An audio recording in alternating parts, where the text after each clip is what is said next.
Magandang araw sa inyo mga kabansa.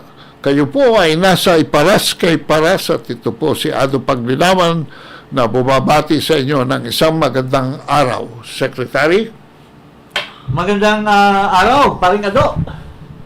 Magandang araw naman sa ating mga mahal na mga kababayan na hindi lamang nagugutom pa din dahil sa napakataas ng presyo ng mga bilihin, lalo na ang bigas. Sila pa ay naghirap dahil walang trabaho. Unemployment has been very nil, or unemployment has been very rampant ngayong panahon na ito. Kulang na kulang ang hanap buhay ng ating mga kababayan. Lalo na, hindi lamang sa ekonomiya, kundi ang victim sila ng karahasan nitong bagong gobyerno na ginagamit ang mga kapulisan para lusubin ang mga bahay, mga tirahan, mga propiedad ng isang religious sect, which is the Kingdom of Jesus Christ, na pinamunuhan ng iba-ibang mga pastor. Isa dyan si Pastor Kibuloy, na may warrant of arrest, pero hindi naman tinukoy kung saan. At nagkaroon patuloy ngayon ng paglulusob dahil hindi nila alam kung saan nakatago o saan nila hulihin si Pastor Kibuloy. At sa pamamagitan ng paglusob na ito, ay maraming nasasaktan ng mga miyembro, maraming propiedad ang nasira. Maraming na trauma ang mga kababayan natin. Hindi lamang ng mga miyembro ng KOJC, kundi ang mga naninirahan din sa Davao City at saka sa anong pangalan nito? Sarangani. Kung saan man ang isang lugar ng ito po ang karahasan ng Marcos administration, na ginagamit ang mga kapulisan na mga inosente, pero dahil sa order ng kanilang PNP chief na hindi man lang nag-iisip, kundi tuparin lamang ang utos, walang pag-aaral, kasi nagsisip-sip kay Marcos para manatili na PNP chief. Tingnan mo, pinalusob, ginagamit ang SAP, ang NBI, ang CIDG para hulihin. Pero hindi naman alam kung saan hulihin, binayolate yung constitutional right ng mga naninirahan doon sa mga buildings, mga bahay, mga apartments na pinagdudahan nila na nanroon daw si Pastor Kibuloy. Ito, pakita natin itong video. The Kingdom of Jesus Christ has presented evidence contradicting the Philippine National Police assertions that a violent dawn raid on their compound was lawful and conducted with maximum tolerance. This comes after Police Major Catherine Dela Rey, spokesperson for the Regional Police Office Davao Region, defended the operation during a press conference in Davao City. According to Major Dela Rey, the raid was a response to being hit by a water cannon while attempting to serve a warrant of arrest for Pastor Apollo Kibuloy and 5 others. However, CCTV footage from June 10 at 3:55 a.m. shows the claim to be false. The video reveals that as hundreds of heavily armed PNP and Special Action Force soldiers prepared to enter the KOJC compound, 9 SAF soldiers climbed a ladder over the gate and were met by KOJC missionaries rushing from their morning prayers. KOJC security guards had earlier requested a search warrant from the PNP.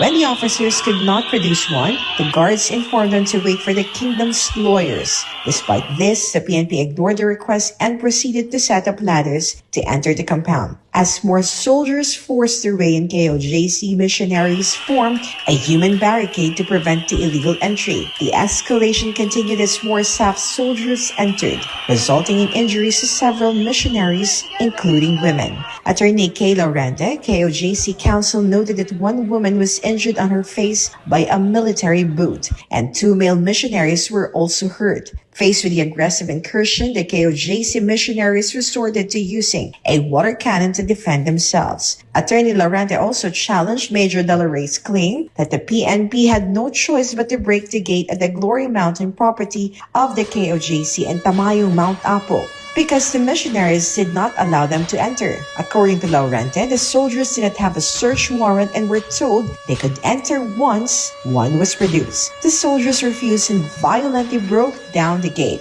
As the soldiers entered, they dispersed a group of indigenous missionaries and farmers gathered at the gate, resulting in injuries. Sonia Advincula, a full-time Kingdom of Jesus Christ missionary, reported that 6 missionaries were hurt, including minors accompanying their parents. The PNP announced plans to press charges against 6 missionaries for obstruction of justice. However, Attorney Laurente argued that the PNP handcuffed the indigenous missionaries who were merely protecting their homes and church. Minors were also among those handcuffed. Attorney Laurente clarified that once KOJC lawyers arrived at the Davao City compound, they verified the arrest warrant and supervised the entry of officers, demonstrating no intent to obstruct justice. Ang nakakainis dito, Sekretary, ay tinatanggi pa ng PNP na meron daw excessive force.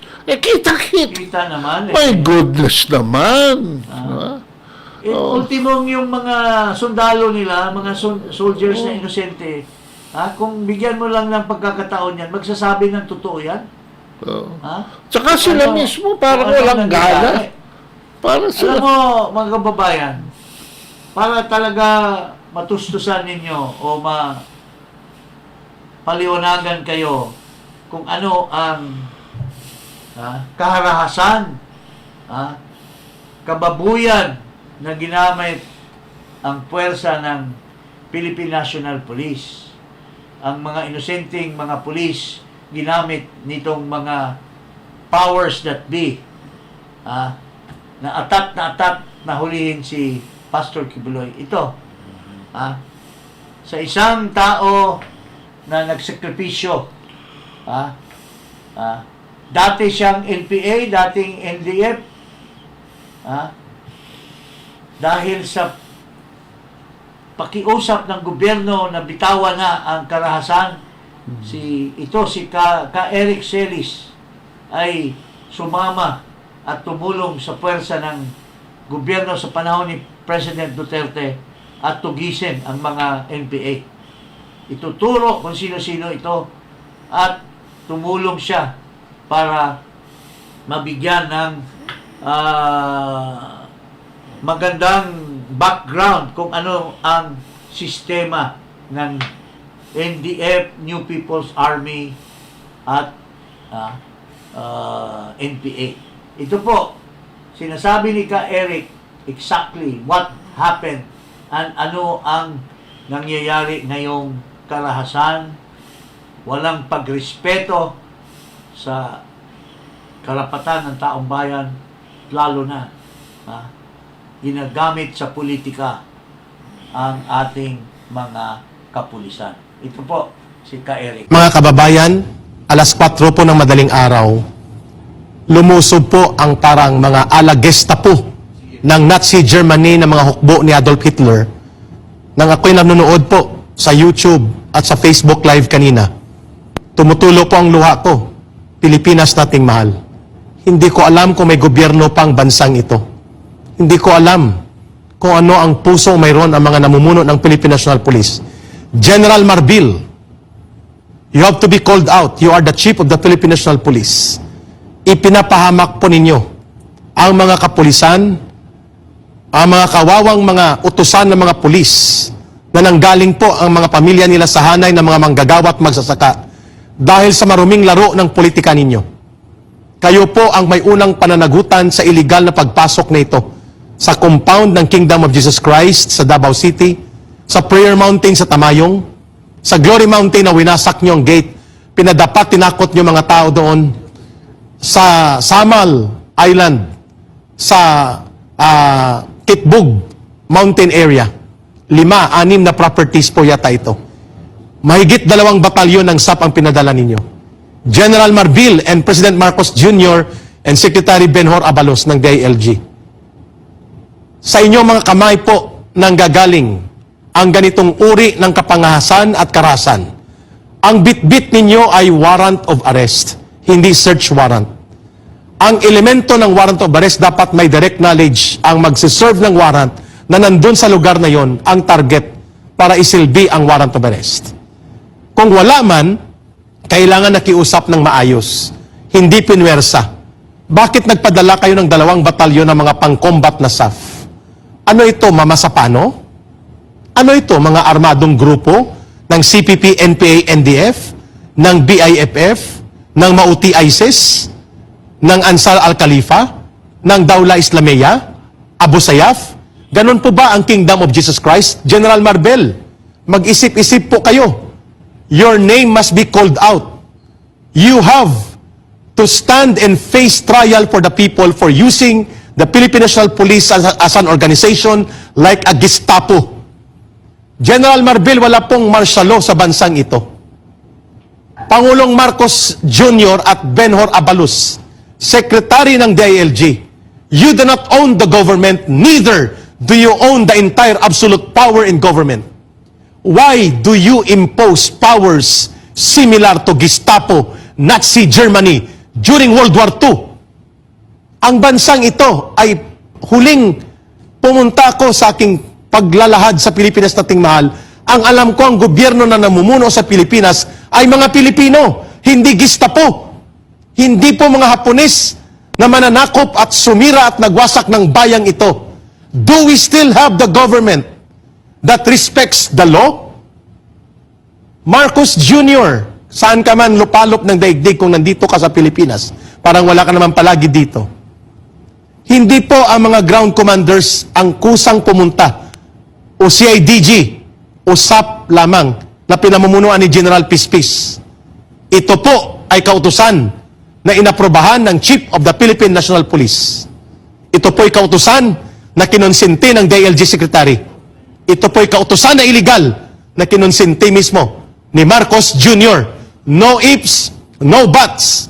You can only search the compound, any property, if there is a clear order na may search warrant kayo na nakasaad sa utos ng korte. Ang Philippine National Police po ay walang karapatang magtakda kung anong isi-search o hindi unless they are given authority and order by the court.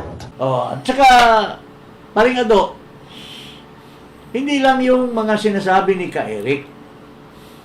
Ultimong, ang ating dating Pangulo, President Duterte, na mahal pa rin ng taong bayan, mayroon din siyang sinasabi, taga-roon siya sa Davao at nakita niya ito at mayroon siyang concern dahil siya po ang itinalaga ni Pastor Kibuloy na parang administrator ng Kingdom of Jesus Christ or administrator man lang ng mga pag-aari ni Pastor Kibuloy. In the pastor's absence. In the pastor's absence. At ito po ang statement ni Pangulong Duterte. At ito po ay bigyan natin ng kahulugan. Dahil very clear po dito sa sinasabi ng ating dating Pangulo ang violation ng ating saligang batas, overkill, walang pagtingin sa batas, walang legalidad ang mga ginagawa ng mga Philippine National Police dito sa paglusob nila sa Kingdom of Jesus Christ. Ito po ang sinasabi ng ating dating Pangulo. Official statement of former President Rodrigo Roa Duterte, June 13, 2024. Ito po ang isang pruweba ng decisiveness at deliberateness ng leadership ng former President Duterte, who possesses innately in him, which makes the Filipino people embrace his persona as the epitome of what a leader of our nation ought to be. Ito po ang statement. To members of the Kingdom of Jesus Christ and all citizens who uphold the rule of law, June 10, 2024 will go down as a day of infamy.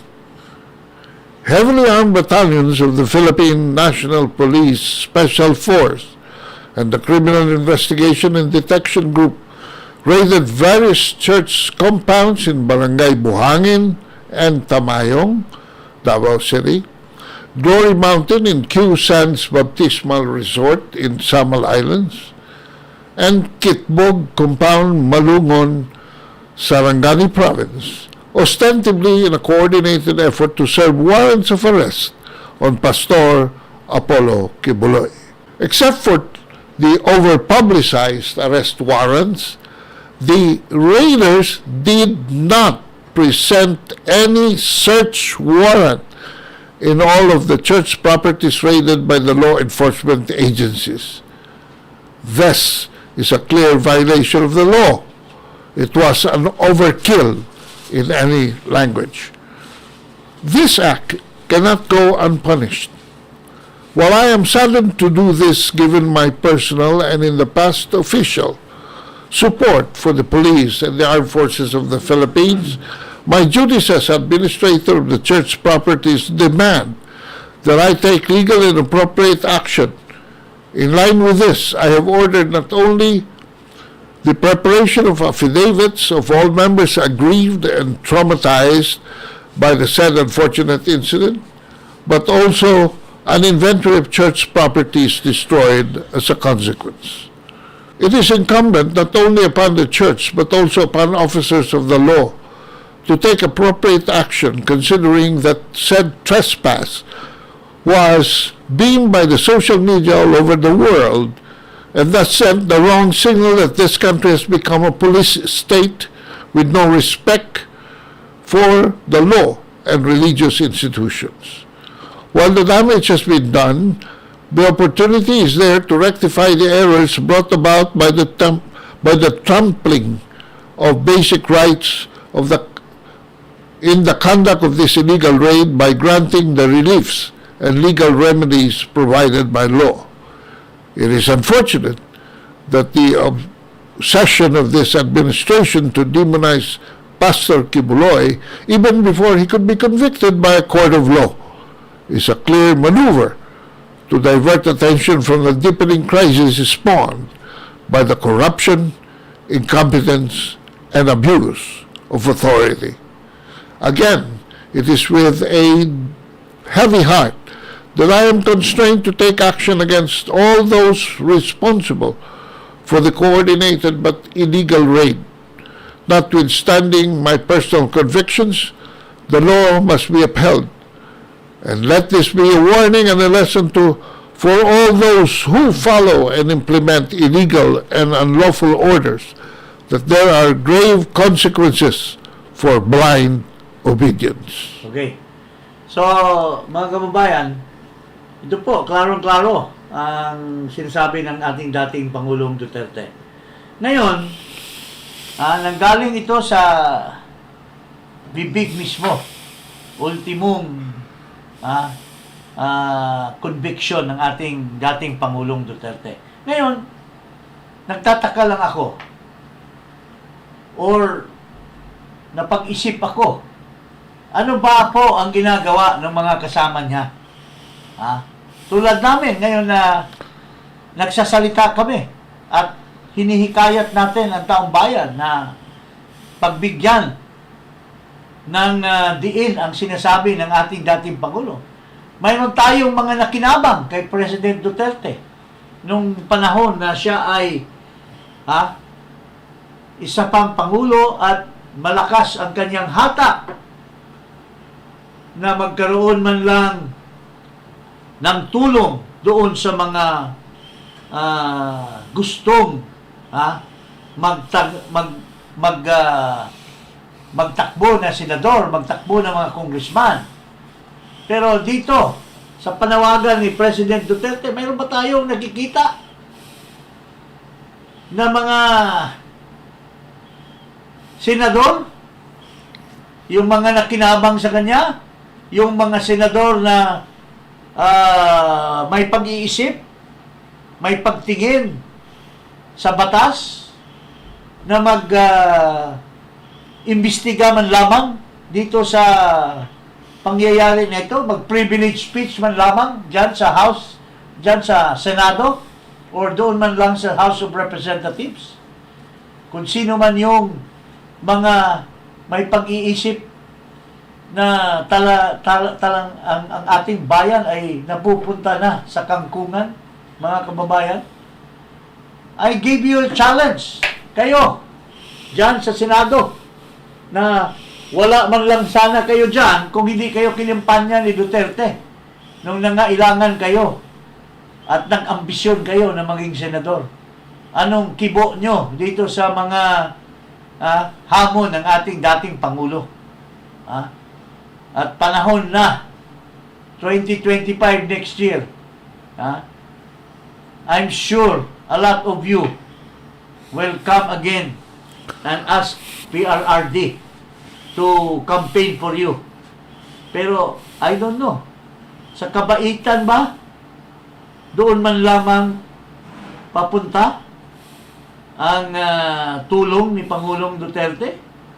At ikakampanya muli kayo? O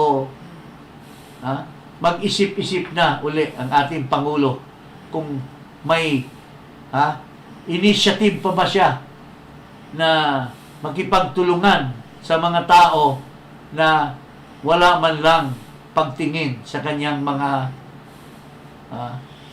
ginagawa para sa bayan nating Pilipinas. Pangaling ano masasabi mo? Yan ang nakakalungkot dahil dapat ngayon pa lamang meron ng mga sumasalo dyan sa Kamara at saka sa Senado at nagpapahiwatig. Dahil hindi naman po ito para sa KOJC. This is for all of us because this involves very basic freedoms and rights that are guaranteed by our Constitution.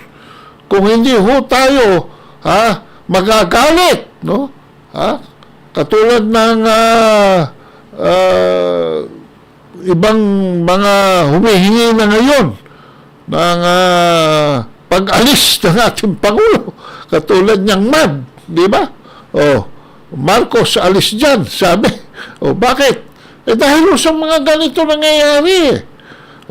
Hindi naman ho ito para sa amin, hindi ito para sa ilan lamang sa inyo, hindi ito para sa mga senador o mga congressman. This is for everybody. This is for the future of our people. Baka demokrasya lang, baka mawala pa sa atin. Yung nagugutom lang Mabigyan man lang ng diin ang mandato ng ating saligang batas na irespeto ang karapatan ng taong bayan. Pero ang kapalit? Biglang nakialam kaagad ang mga dilawan, yung mga galit kay dating Pangulo, na nakipagsabwatan na ngayon sa Marcos administration, na dating galit na galit sila kay Marcos, Mandaraya daw. Hindi daw totoo na nanalo si Marcos, si Leni Robredo daw ang itong numero 1 na spokesman ni Leni Robredo, na bata na ngayon ni Marcos Jr., itong Bali Gutierrez, kung ano mga pinagdadaldal against President Duterte. Pakinggan natin at may sagot tayo dyan. Unang-una, klaro na hindi siya nagsulat ng statement na yon. Ibang-iba yung tono. Wag na muna natin pasukin yung yung substance, pero tono pa lang ibang-iba sa ating nakagawian, diba, sa tono ni dating Pangulong Duterte. Pangalawa, siyempre, yung issue na nire-raise na excessive use of force. Ito ba daw ay magiging ito ba daw ganong klaseng overkill magiging tatak ng administrasyon?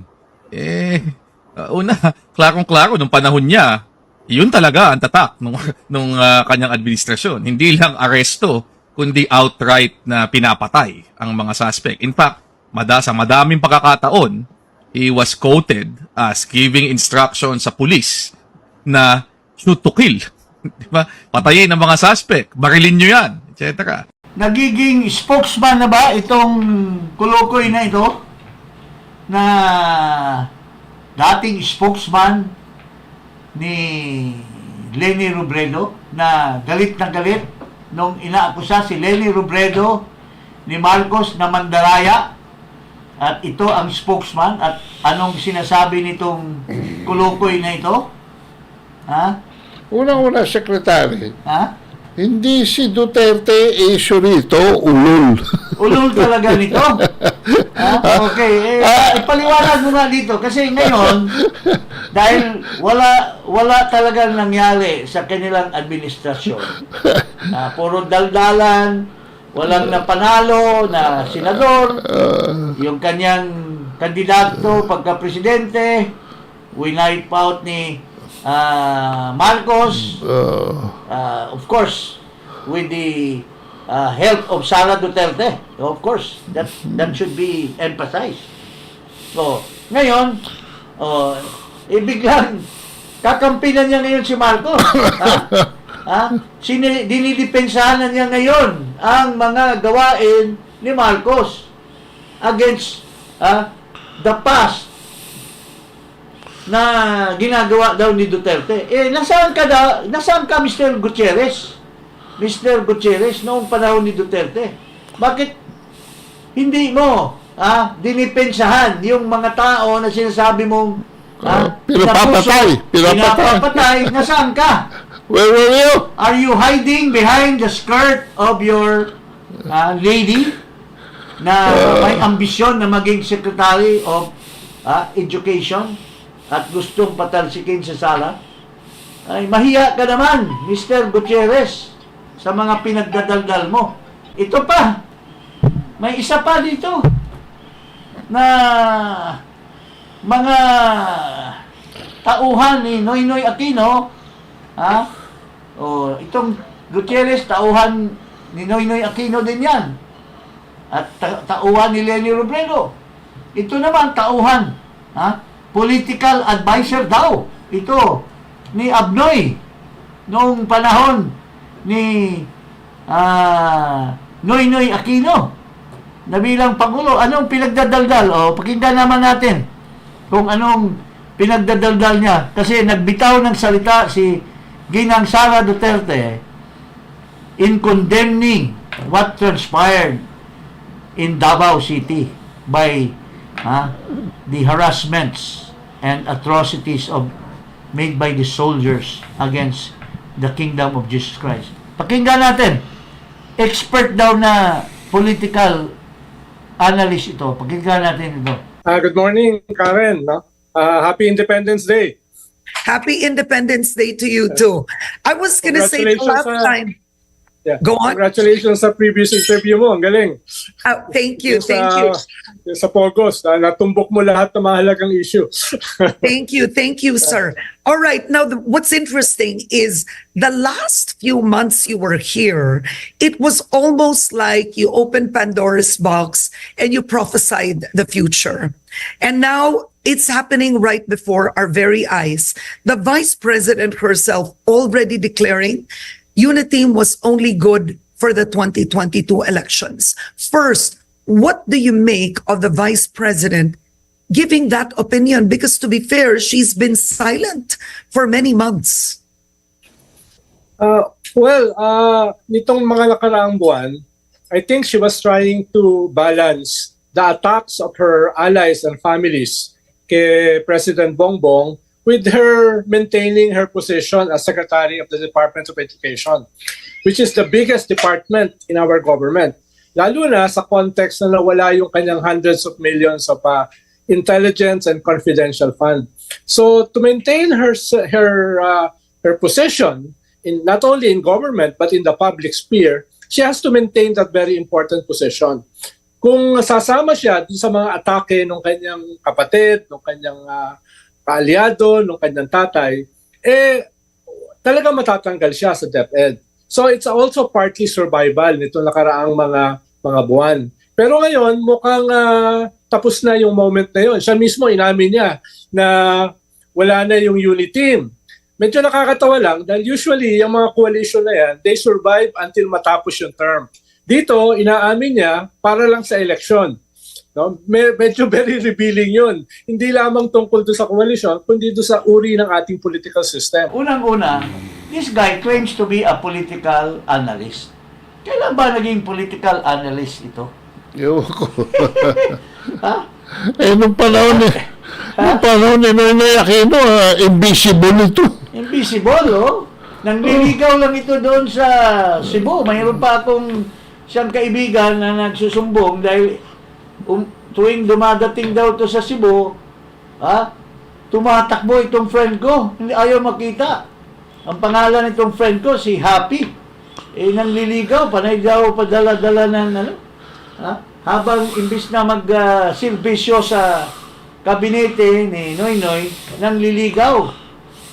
Hinuli pa, may daladalang armas. Grabe. May daladalang armas doon sa sa may Commonwealth. Okay. Have you remember that? This guy? Now, paano naman naging political analyst ito? Unang-una, political advisor. Pero, do you recall the Noynoy Aquino government made a good performance? Have you remembered in the annals of the history of this country, a certain government under Noynoy Aquino was ever given accolades for being a good government? Hindi ba kanina we made reference for the massacre of the 44 SAF? 44 SAF? Yung ba ang achievement nito si pinapatay mo ba yun, Ronald Llamas? Was it under your political advice? The Aquino administration was the worst administration in the history. Although there is one still coming. Still coming. We're still observing. But there is a contest which government is the worst. But since tapos na yung Noynoy Aquino government, we can always say that this political advisor has failed in his job. Tapos ngayon, makikialam sa mga trabaho ng mga administrasyon na nung nasa administrasyon siya ni Aquino, wala siyang nagawa. And I think he was fired at the end of the day. And this guy, pero my observation and your observation, dalawa lang namang nagsasabi na political analyst nito. Dalawa lang naman nagsasabi. Ang una, itong napadingding na pinire out ng ABS-CBN, yun ang suki niya na nag-i-interview sa kanya parati. At ito naman isa, kasalukuyan, na siyempre walang ibang sasabihin is to praise Llamas, and Llamas also praises her. Because this woman was, of course, a woman who was working for ABS and galit na galit, anti-Duterte, true and true. At because biniblame nila si Duterte na na-pile out yung kanilang ABS-CBN, paring So, how can... Tapos ngayon, ito yung substance ng sinasabi nitong kulukoy na ito. Tapos na daw, sabi daw ni Sara Duterte, tapos na daw ang unity team dahil tapos na daw ang eleksyon.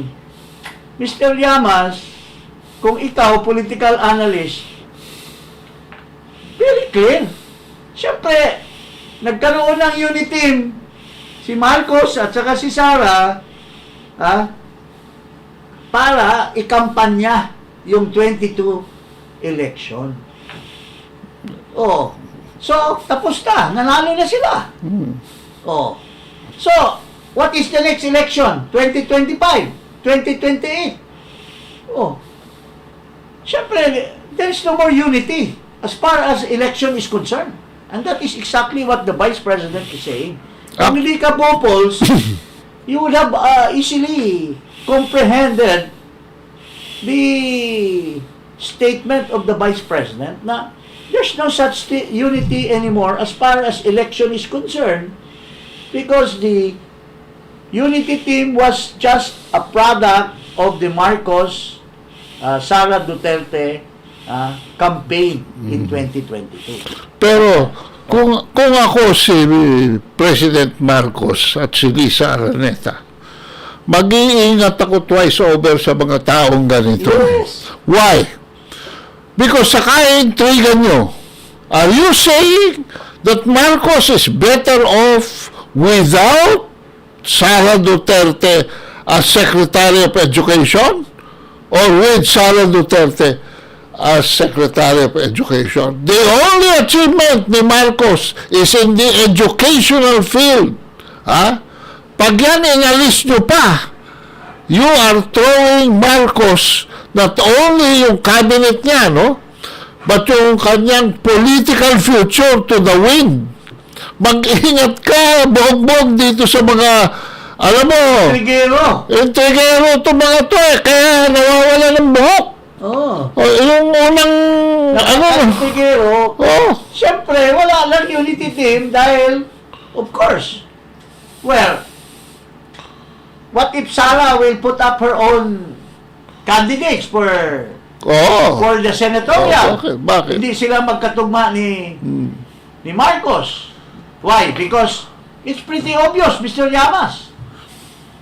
It can never be it can never happen again na may unity because unang-una si Speaker Romualdez has already allied with the federal party and has attacked, incessantly attacked, and have their own candidates.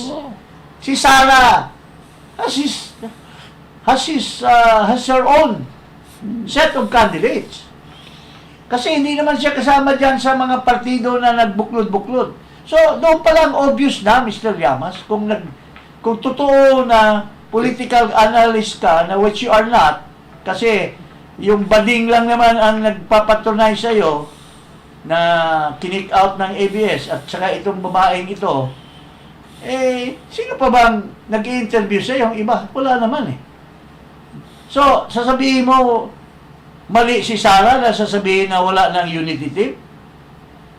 In 2028, paano mo masasabing unity team will last when Sara is the show-in for the presidency? And may mga ambisyon na tumakbong tulpo, na may mention yung pangalan ng ating butihing speaker. So, anong pinagsasabi mong umaalis si Sara sa unity team?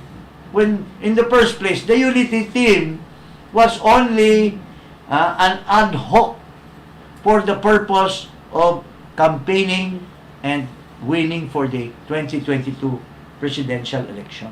Yun po. Huwag kang bubobo-bobo, Mr. Llamas. Huwag kang magbubulahan kayo dalawa ni Miss Karen Devila. Karen Devila. Paborito nila, magkapaborito sila. Kasi naglalagayan sila sa kanilang mga accolades. Bilib ako sa iyo. Bilib din ako sa iyo. Parehong bilib. Parehong bilib. Pero wala namang bilib sa kanila outside of them. So, yun po, mga kababayan. Ito, kay Sara mismo. Pagkita natin si Inday Sara. Para tamimi ka, Mr. Llamas. Oh. Ito po ang unity after ng mga suspension orders sa mga allied government officials. Including the Binta? Yes.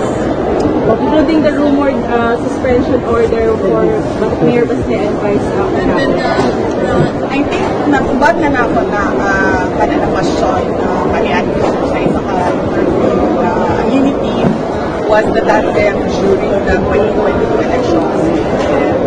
Tandem during the 2022 elections. And then naman ang elections na and napasalamat ko sa mga kaisunan sa ating mga kabayan sa support na sa tandem. So the unity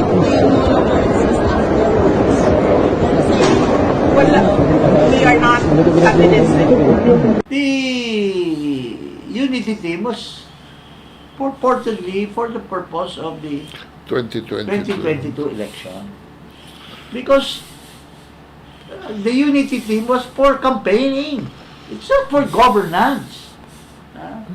At saka, hindi, yung mga factors have already changed in just 2 years, no? Yung mga factors that brought together the unity team, wala na. Unang-una, Marcos tumalikod sa lahat ng political promises niya. Yes. So, sino sumira ng unity? Kung talagang gusto mo ituloy, dapat tinuloy yung mga programa. Kayo na lang siguro, Oh. kasi atat na atat kayo sa unity, Mr. Llamas. Kayo. Oh, Nakakaamoy sila na baka sila pumalit eh. mag-unit team kayo. Oh. Ha? Kunin mo yung Marojas, kunin mo yung Marojas, kamag-anak. Ni Lisa. Kamag-anak. Oo. Ito si Lenny. Sige, magsama-sama kayo. Tingnan natin, magsama-sama kayo lahat kung manalo ba kayo sa mga Duterte in any election this coming 2022. Kasi itong mga loyalists, pilay na pilay ngayon eh. Ha? Kailangan nila mga dilaw at saka mga pulahan eh. Kasi they are looking for ano sila yung kung sa Bisaya pa yan, mga ilong tulapos. Ilong tulapos meaning mga orphans. Orphans na 0-8 diretso. Dito, ang layo ni Lenny Robredo. Walang nanalo sa kanilang mga vice president at mga senador. Bagsak ang trust rating ni Marcos. So, Bagsak si Tambaloslos. mabuti nga, mayroon pang speaker sumasalbar kay Marcos. Sumasalo. Kung wala si Speaker Romualdez, pinapaubaya lang dito kay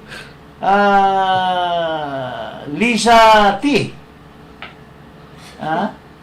Anong mangyari? Mabuti nga, nandyan sinasalbar dahil may kakayahan si Romualdez.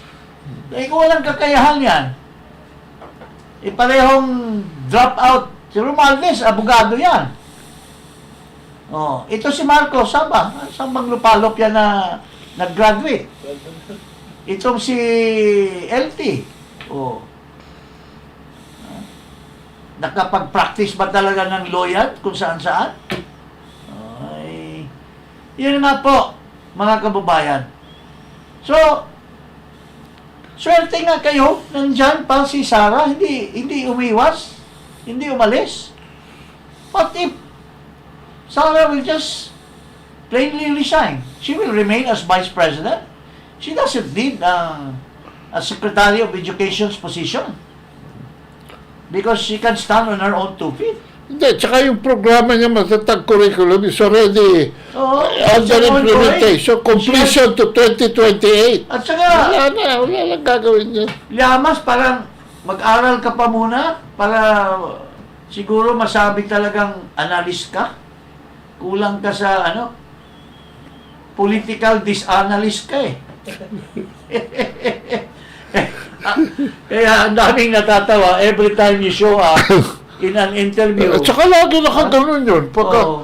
bakit lagi nakaganon yun? Pagka ano? Ha? Sabi nga ng Oo, friend ko oo. na si Happy natatawa siya sa iyo every time makikita ka niya. Bari! She's not sending her regards to you. Bakit si Llamas, Bari, lagi nakaganon? Oo. So, ayun, Kaya, pare, wag ka naman, Grabe magpipilit ito na mga to. magpa-interview. Because your statements are full of, Anyway. hindi na lang kami magsasalita.